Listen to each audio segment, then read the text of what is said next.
Thank you to all of the media for being here today to discuss this essential issue. If you were on Capitol Hill on Wednesday afternoon, you would have witnessed a slightly weird press conference. A few congressmen, Jamal Bowman from New York, Mark Pocan from Wisconsin, and Robert Garcia from California, and about 30 TikTok creators. I am Grace Amaku. My TikTok handle is @Grace_Africa, and I'm 27 years old. Yeah, turn up. They were trying to push back against the growing momentum in Congress and the Biden administration for a TikTok ban. Grace uses TikTok to share her stand-up comedy. Hello, and good evening.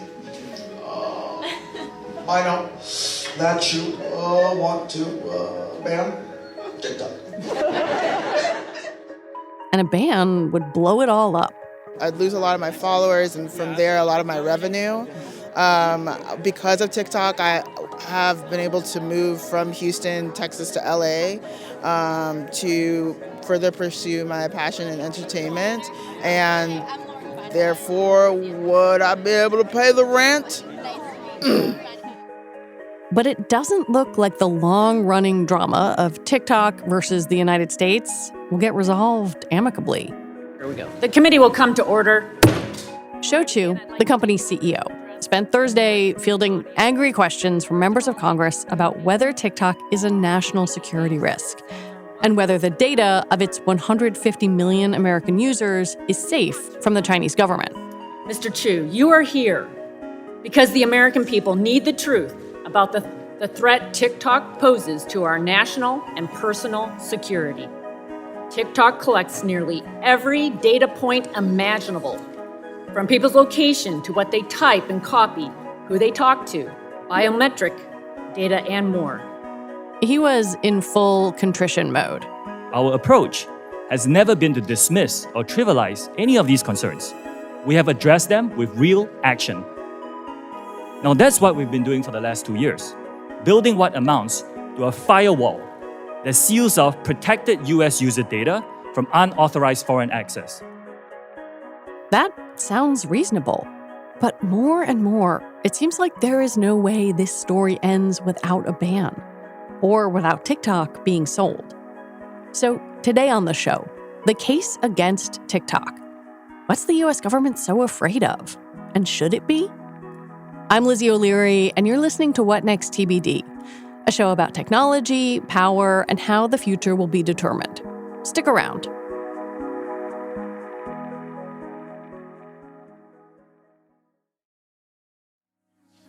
It's time to reboot your credit card with Apple Card. Apple Card is a different kind of credit card. It gives you up to 3% unlimited cash back on everything you buy. It's real cash that never expires or loses value. And you can use it on anything. Grab a morning coffee, pick up a tab, or pay back a friend. Apply now in the Wallet app on iPhone and start using it right away. Apple Card issued by Goldman Sachs Bank, USA, Salt Lake City branch. Subject to credit approval. Daily cash is available via Apple Cash Card, issued by Green Dot Bank, member FDIC, or as a statement credit. Terms apply. It's time to reboot your credit card with Apple Card. Apple Card is a different kind of credit card. It gives you up to 3% unlimited cash back on everything you buy. It's real cash that never expires or loses value. And you can use it on anything. Grab a morning coffee, pick up a tab, or pay back a friend. Apply now in the Wallet app on iPhone and start using it right away. Apple Card issued by Goldman Sachs Bank, USA, Salt Lake City branch. Subject to credit approval. Daily cash is available via Apple Cash Card, issued by Green Dot Bank, member FDIC, or as a statement credit. Terms apply. When I knew we were going to talk about TikTok this week, there was only one person I wanted to hear from. Someone who has reported deeply on the company, and you're going to hear more about this in a little bit, has also been tracked by TikTok. My name is Emily Baker-White. I am a senior writer at Forbes, and for the past year and change, I have been covering TikTok. One of the things Emily has been watching is the building momentum for a TikTok ban. The government's concerns are generally twofold. One, that Americans' data could be shared with the Chinese government. And two, that TikTok's algorithm could be used to influence people, say, during an election. The Trump administration tried to ban TikTok in 2020, but was defeated in court, and the idea seemed to subside. Over the past few years, TikTok and a Treasury Department committee, the Committee on Foreign Investment in the United States, also known as CFIUS, began negotiating a compromise to allow TikTok to keep operating in the U.S. But lately, it seems like those negotiations have stalled, and TikTok's parent company, ByteDance, might be forced to divest, aka sell it. When would you say the tide started to turn toward divestment or an outright TikTok ban? I think there are a couple of important moments. Definitely the introduction of Mark Warner's bill, the Restrict Act, was a pretty big moment. The bill very quickly gained a lot of support on both sides of the aisle and also support directly from the White House. And that was a pretty big sign. But I think a bigger moment even was last week when TikTok told the media that CFIUS, the Committee on Foreign Investment in the United States, was saying that ByteDance needed to divest from TikTok or face a potential ban, a full ban, not just a ban on government devices, but a ban for everyone in the United States. And CFIUS and TikTok have been negotiating for years now. The fact that CFIUS was making this demand, I think, really changes the stakes for TikTok here, because for months they had been saying to sort of members of Congress, senators who were talking about banning TikTok, oh, you don't need to ban TikTok. All the government needs to do is sign this national security agreement that we've been negotiating. And all of a sudden, it sounds like the government isn't about to sign that national security agreement, which sort of puts TikTok in a very different posture. As you mentioned, this has been going on for years. Do we know what changed for the government? One big moment was when I learned from a source inside the company that a team at ByteDance wanted to pull my TikTok data in order to try to figure out who was sourcing me. And we reported a story about that in October, but we had to keep the details really vague. We didn't say who they were planning to surveil or why, which Just some people. made that story really hard to explain. But TikTok and ByteDance began an investigation after that story to try to figure out why we said that was true. And they later confirmed what I knew but hadn't been able to say, which was that this was part of a leak investigation that was targeting me. And the fact that my specific US user data was pulled by a team that was partially based in China showed that individual US users' IP addresses, which gives an approximation of location, could be pulled by people in China. And I think that we now know that the DOJ and FBI are investigating. And I think that was definitely a turning point for some lawmakers. And I don't know if it influenced the CFIUS decision or not. Well, this is one of the reasons I wanted to talk to you, because in a lot of these previous conversations about TikTok, there's sort of the vague phrase, national security concerns. And it can be really hard to parse out, like, what is political posturing, what might be anti-China sentiment, and what is real. And I think we know from your case that this data can, in fact, be found. How did you know that they were tracking you? I really can't tell you very much more about that. I learned about the investigation from a source inside the company and was eventually able to review internal company materials about it that sort of further established that this was happening. And it was you and a couple other reporters, right? Yeah. So what we saw specified me and two of my colleagues, Rich Neva and Catherine Schwab. TikTok and ByteDance in their investigation apparently also found that the data of a Financial Times reporter named Christina Criddle had been pulled as well. And she had written some investigative reporting about the company in Europe, which I guess had led them to investigate leaks to her as well. One of the concerns that lawmakers float is their fear is also because of this national security law in China that the Chinese government can request information from a company if it wants to. Like, I guess is the theoretical chain that if the Chinese government wanted to request, say, your data, I'm playing in theoreticals here, that they could. That's definitely the concern. And TikTok has said repeatedly that they wouldn't give that information over, that they're not a Chinese company, they're not beholden to the Chinese government, and they wouldn't turn it over. I think the follow-up question there is, do people at ByteDance have that information? And would ByteDance turn over that information to the Chinese government? And I don't think we've heard an answer to that question directly from ByteDance, despite having heard it from TikTok a lot of times. The way TikTok is structured is complicated. The CEO is in Singapore. Its chief operating officer is in the US, as are many employees. But what Emily says is most important here is the relationship between TikTok and its parent company, ByteDance. She says the boundaries between the two are porous. There are a lot of companies that own other companies that are just sort of corporate owners, and they don't really play a role in the day-to-day management of the company. But at least the employees that I've talked to at TikTok and ByteDance do not describe that as the type of ownership arrangement that TikTok and ByteDance have.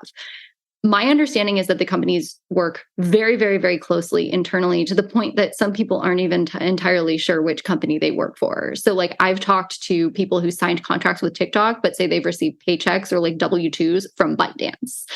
And so all of TikTok employees' communications go through an internal sort of version of Slack or Microsoft Teams called Lark, which is a ByteDance product. They use a VPN, which called Seal, which is a ByteDance product.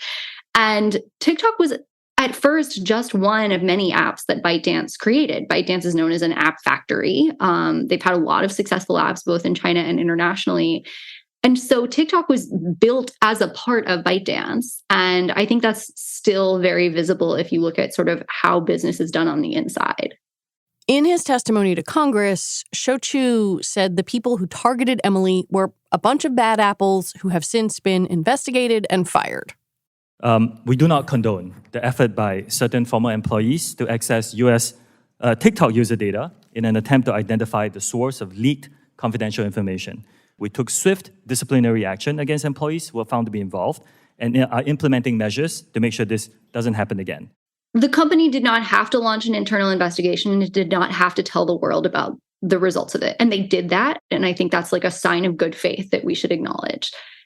It also, to me, showed that TikTok and ByteDance's access controls were not as strong as they thought they were, because it was possible for someone to pull an individual's data in this way. Now, I don't really care that much if like TikTok and ByteDance employees know where I like to get my coffee. I wish they didn't have the IP address of my house, but it's okay. If I were a Chinese dissident living abroad, a member of a Western military, or someone else who like really has something to fear, I think I would feel differently. Like, I don't feel unsafe in my home, but I can imagine a set of facts under which I would feel that way. It sounds like they understood this particular way that data could flow to employees abroad and could be misused, and they closed that loophole. The question is, are there parallel loopholes elsewhere in the TikTok and ByteDance system? And I don't know that there are, but if I worked for TikTok and ByteDance and were trying to, secure people's data, I'd be really concerned about making sure that I understood all the teams that have this access, everybody who might be using it for what they think is a business purpose. And I think the people investigating leaks, it's their job to investigate leaks. And so it sort of was a business purpose, but generally surveilling individual reporters is not a good look. And so are there other sort of edge cases where people may be doing their jobs? They may not think what they're doing is nefarious, but could it put people's data at risk? Maybe. And I think that is the challenge for the company, is making sure that there are no other such cases. Part of Shou-Chu's challenge is to try to explain and sort of put forth his data siloing plan to lawmakers. And this is all based in this thing called Project Texas that has been the centerpiece of TikTok's plan to convince CFIUS and the U.S. government that their U.S. operations are safe. I wonder if you could explain Project Texas to me. So Project Texas is a huge initiative that people at TikTok and ByteDance have been working on for well over a year now. And the theory behind it is that TikTok and ByteDance want to find a way to basically sequester US data in secure data centers within the United States and have that data managed and overseen by a US-based team, which they call USDS. It used to be USTS. And the idea behind this is if they can essentially create a sort of hermetically sealed US unit, that ByteDance can continue to own TikTok, but only people who are sort of approved to be in this US unit will have access to US user data. And they now say control over recommendation systems in the United States. Oh, how the algorithm says this is what you see. Right. They hoped that if this was a successful project, that they would then replicate it elsewhere, that they would do this in Europe, that they could do it in other parts of the world where data protection is an issue for regulators. Lawmakers, for their part, did not seem to be buying into this plan on Thursday. Let me just start out by saying, Mr. Chu, that I don't find what you suggested with Project Texas and this firewall that's being suggested to whoever will be acceptable to me. In other words, I still believe that the Beijing Communist government will still control and have the ability to influence what you do. And so this idea, this Project Texas, is simply not acceptable. Well, I think there are sort of two challenges with Project Texas. One is that if the people who are in the USDS entity still report into ByteDance on some level, if those people are determining whether they have jobs, their salaries, whether they get promoted, et cetera, then even if people at ByteDance don't have access to that data, if their subordinates do, there's sort of a structural problem with them saying, no, I can't give you, boss, this data that you asked me for. And it looks like TikTok and ByteDance have considered some other ways to address that, including making the fiduciary duty different than just like a straight reporting line. The other issue with Project Texas, I sort of alluded to before, TikTok was built as one of many ByteDance apps. It was built on ByteDance's sort of tech stack and built in ways that sent data all sorts of places all the time. And none of that is nefarious. It's just like the back end at Meta or the back end at Twitter or anywhere else. There are dozens and dozens and dozens of internal tools that send data from here to there to power this monetization tool or that analytics dashboard. And it's just like how the app and the company runs. And the challenge of identifying every place that private or protected user data is flowing and then make sure that every endpoint doesn't provide access to another part of the company that previously did have access to this data but now shouldn't is like really, really hard. And the challenge of making sure you've got them all is like very scary. It's sort of like proving a negative.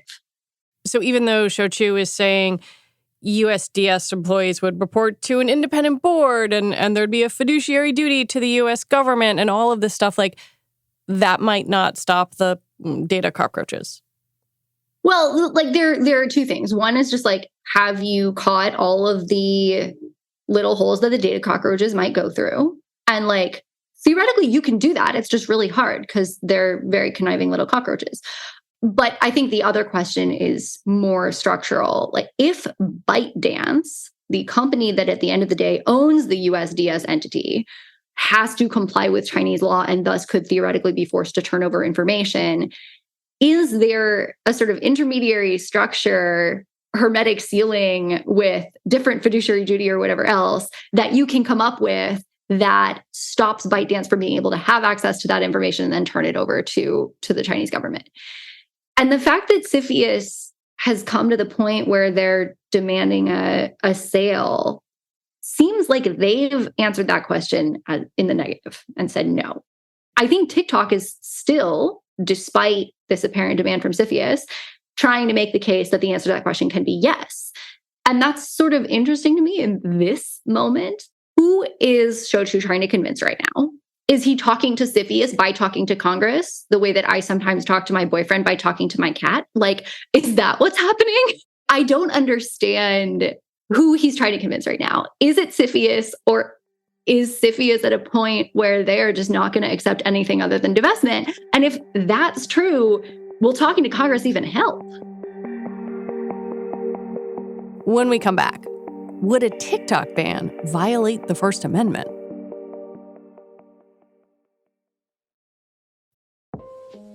This episode is brought to you by Saks.com. Saks.com editors are always tracking the top styles that are trending right now. Tailored blazers and midi dresses are selling out at Saks.com, especially from brands like Veronica Beard and The Row. And Saks.com editors are seeing Loewe's oversized tote on the streets of New York, Milan, and Paris. If you want your own free personalized trend recommendations, Saks.com stylists can do that and more. Plus, there's free shipping and returns all the time at Saks.com. This podcast is brought to you by Progressive Insurance. Most of you listening right now are probably multitasking.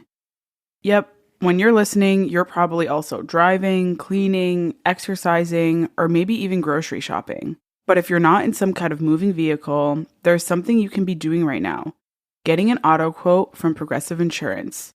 It's easy, and you could save money by doing it right now from your phone. Drivers who save by switching to Progressive save nearly $700 on average, and auto customers qualify for an average of 7 discounts. Discounts for having multiple vehicles on your policy, being a homeowner, and more. So just like your favorite podcast, Progressive will be with you 24/7, 365 days a year, so you're protected no matter what. Multitask right now. Quote your car insurance at Progressive.com to join the over 29 million drivers who trust Progressive. Progressive Casualty Insurance Company and Affiliates. National average 12-month savings of $698 by new customers surveyed who saved with Progressive between June 2021 and May 2022. Potential savings will vary. Discounts not available in all states and situations. As if the McCrispy couldn't get any better, Bacon and Ranch just entered the chat. The Bacon Ranch McCrispy, available at participating McDonald's for a limited time. Ba-da-ba-ba-ba. TikTok has repeatedly said that, if protecting national security is the objective, that divestment doesn't solve the problem. I'm not sure I totally understand where they're going with that. I'm not sure I totally understand where they're going with it either, because I think a lot of people think divestment is the only thing that will solve the problem, and TikTok is saying that it's not going to solve the problem. I think TikTok is talking about a different problem, which is the general porousness of data security in our country. And I would say I agree with them that, all sorts of apps are collecting all sorts of information about us all the time. There are data brokers buying and selling them, potentially selling them to foreign governments. All of that is really bad. And the data privacy standard in the United States is low. And if that is the case that Shochi wants to make, I am really on board with that case. However, I'm not sure it addresses other questions about whether ByteDance owning TikTok creates a national security risk or not. He may make a really compelling argument for types of legislation that should happen in the United States, and that may not necessarily answer folks' questions about ByteDance and TikTok specifically. So where does all of this leave us? Because it kind of puts the administration in a weird place. The Biden administration took a long route to get there, but it sort of feels like they are where the Trump administration was. Yeah, it does feel that way. I think if you look at the litigation between the Trump administration and TikTok in 2020, a couple things sort of jump out to me. And there were two sort of flavors of claims that TikTok was advancing. One was a First Amendment style claim.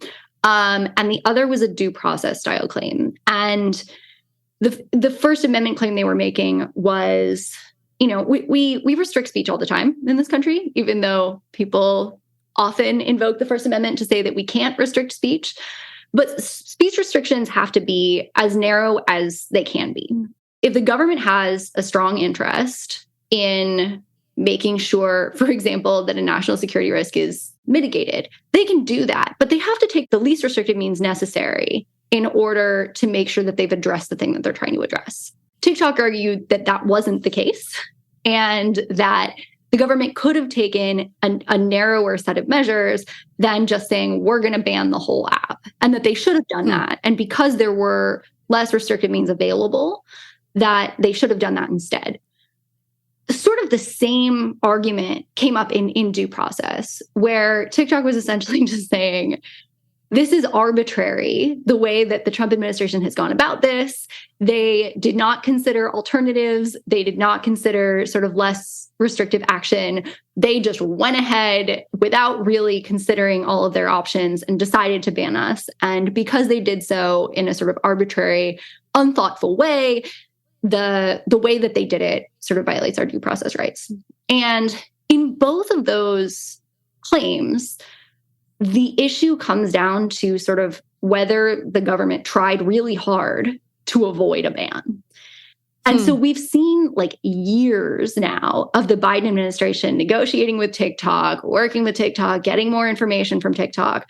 And I look at that as the Biden administration, presumably, and like, I don't have access to all of Sophia's records, so I don't know what they're doing. But if I had to guess, I would say that they are making a meticulous record of understanding the issue with as detailed and granular an understanding as they possibly can, and then trying literally everything short of a ban. And if the Biden administration does try to force a sale and or ban, I bet TikTok will challenge that in court. And then that litigation will again sort of face questions about whether there were less restrictive means and whether the government considered them really, really seriously. And my guess is the Biden administration is going to say, okay, yeah, maybe the Trump administration did not do all the diligence that they should have done, but we did, and here is our record.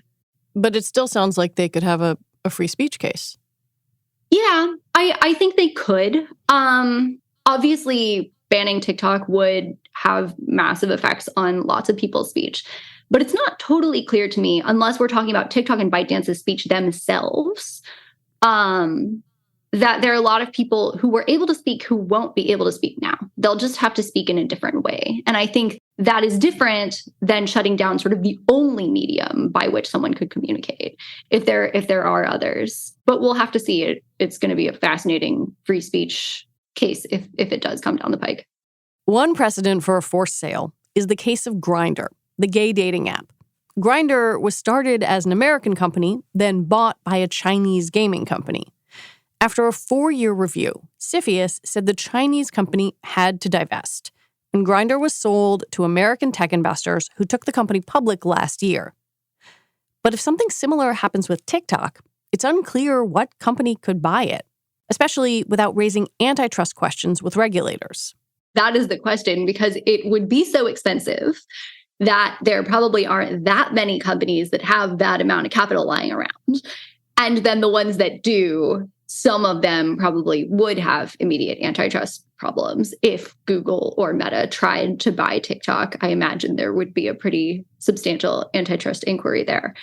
There's another complication too, which is whether the Chinese government would allow ByteDance to sell TikTok's US operations and what exactly that would look like. And the reason I bring that up is that in 2020, when Trump tried to force a sale, on the eve of that sale, the Chinese government tweaked their export regulations, and they did so in a way that would make it more difficult to sell essentially a recommendations algorithm. And if the Chinese government did that before, they could do such a thing again and theoretically make it very difficult for ByteDance actually to make the sale that the US government would be requiring them to make. There's this question of political backlash. You know, all these creators have come out and said this would destroy our livelihoods, et cetera. Gina Raimondo, the Commerce Secretary, said something similar. Maybe I'm just too cynical, but I got to say, I was like, I don't know, man. When I look at voting patterns, that demographic doesn't vote. I just think, and maybe this is me in my bubble, but like, I don't think 18-year-olds, the ones who do vote, they're not going to vote like be one issue voters on somebody took away their memes. If there is a TikTok ban, it will probably be bipartisan. So there isn't one party that's like clearly at fault. But putting that aside, these kids are growing up in a world where their access to reproductive health care is dramatically lessened. They are growing up in a world with like incredible climate disasters. They're not voting based on memes. Like, give them a little more credit. These people, they may be young, but they're not dumb. And so I would be surprised if a lot of young people voted against the Democrats, I guess is what people are saying they would do, because the Democrats banned TikTok. The Republicans want to ban TikTok more. So like, what? Are they going to vote for them instead? I don't buy this political backlash argument. Honestly, I don't. I give kids more credit than that. As you've alluded, ByteDance has a lot of apps. They have other apps here. Does this mean that no Chinese app operating in the U.S. is safe? Safe from whom? I guess that's a good question. Safe from a potential ban? I think if there is a TikTok ban that goes through, a lot of people will say, okay, if you're going to ban this one, it would be inconsistent not to ban that one too. And I think to the extent that I've talked to lawmakers about this, and sort of staffers and that kind of thing, people often say like, yes, and like they think that TikTok is a sort of immediate risk. And so they want to ban that first. And then they want to figure out what the framework should be for dealing with similarly situated apps. I understand how that can be frustrating for TikTok because they're just like being made an example of. But if I were an app that was similar to TikTok and not under the microscope in the same way, I will be watching this really carefully because it's totally possible that whatever decision is made about TikTok could later come to affect me in a sort of codification of whatever the rationale would be for banning TikTok. Why is Congress and the administration so focused on the TikTok issue when, if they were to think about a national data privacy law, something modeled on Europe or modeled on California, it would answer these questions, but also answer them for American companies? I applaud the lawmakers who are thinking about a national data privacy law. I think that would be a really good thing and could raise the standard, like you said, for the entire industry in the United States. And I think that would be net good for sure. When I have asked lawmakers this very question, they have largely said, TikTok is really big. Yes, and. I'm thinking back on the amount of time you've spent reporting on this issue, but also the number of times TikTok said no one at ByteDance or no one in China could access this data, and they were not accurate, you know, as your reporting has proven. And I just sort of wonder, like, what would have happened if they had owned up to this immediately? What would have happened if they had been straightforward from the jump? Yes, this is how it works. Like, would we be in this position now? Would we be having this conversation? I think this is such an important question. And it's one that I think about a lot, too, because I think that TikTok and ByteDance have often been aspirational in their answers to questions about this stuff. They say what they are working on like it's already happened. And as do many tech companies. To be clear. As do many people. We all want to be the best versions of ourselves. This is understandable, right? For a while, I think they answered a slightly different question in that when people asked about data access, they answered about where data was. And data may have been stored in the United States, but if it was still accessible by people in China, and they answered that question by saying, oh, it's fine, the data's in the United States, I think some people ended up feeling misled by that kind of answer. And if TikTok had said from the beginning, we're working on this thing called Project Texas, we're really going to try to narrow how many people have access to this data and on what conditions they will, and sort of what additional controls will be on those people and on that data, I think they would have stood a much better chance at negotiating something with the government that would be closer to what they want now. But I think, unfortunately, because they've been a little too aspirational in the way that they portray the current state of events, I think they really have lost a lot of people's trust and lost a lot of lawmakers' trust. And I think the Blumenthal-Moran letter gets at that a little bit, but really there is probably a lesson in corporate comms here that just like being more open and more transparent earlier is better.